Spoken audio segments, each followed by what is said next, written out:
Bonjour, voici une sélection de romans et BD en rayon adulte.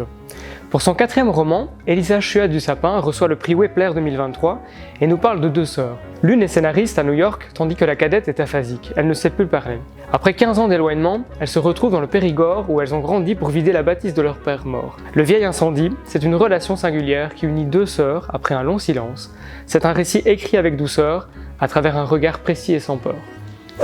Pour le prix Renaudot des lycéens 2023, Lilia Hassen nous offre son panorama et nous parle d'une famille qui a disparu là où personne ne disparaît. Hélène, ex-commissaire de police, est chargée d'enquêter sur un drame qui irradie tout le pays. Chacun semble évoluer dans un monde harmonieux, mais quelque chose ne tourne pas rond.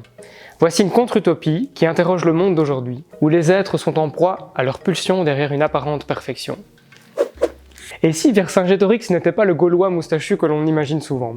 Si Jules César n'avait pas conquis la Gaule? L'histoire n'a pas toujours eu raison avec le temps. Nombreux sont ceux qui doivent mener une guerre permanente dans le but d'obtenir la vérité. Nos ancêtres les Gaulois est un livre dans lequel Pierre-Arthur Picard balaie 10 mensonges, de l'Antiquité au XXe siècle, afin de faire la lumière sur certains passages du passé méconnu et mal connu. Chaleur humaine de Serge Joncourt est l'histoire d'une famille dont le quotidien va basculer en même temps que l'humanité au début du mois de janvier 2020. Au-delà du dérèglement climatique, au règlement de compte, des épidémies aux amours retrouvés, 3 sœurs, un frère et leurs parents vont se retrouver dans un huis clos sous pression, hors de la ville, pour vivre plusieurs semaines d'une rare intensité. Question BD, Elisa est née il y a 5 ans déjà. Un soir, parce qu'il n'y a pas de conte à lire, Fabien invente avec elle une histoire fantastique. Les jours suivants, plusieurs événements semblent se produire étrangement dans la vraie vie. En croyant à des coïncidences, Fabien y voit le signe qu'il doit changer de vie.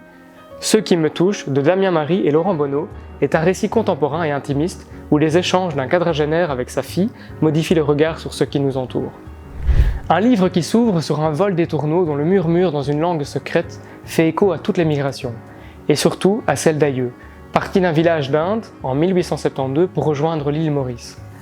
C'est alors le début d'une grande traversée de la mémoire qui fait apparaître autant l'histoire collective des engagés indiens que l'histoire intime de la famille de Natacha Apana. Voici un hommage délicat au passé, aux ancêtres, afin de préserver la mémoire délavée. Tout le monde connaît Arthur Rimbaud, alors comment dépeindre la vie d'un homme célèbre qu'on connaît si peu? En se basant sur les travaux d'historiens et de biographes, Damien Cuvillier signe une BD au dessin réaliste et sensible, pour tenter de restituer une certaine vérité de l'environnement, du caractère et de la trajectoire de personnages ayant réellement existé à l'époque.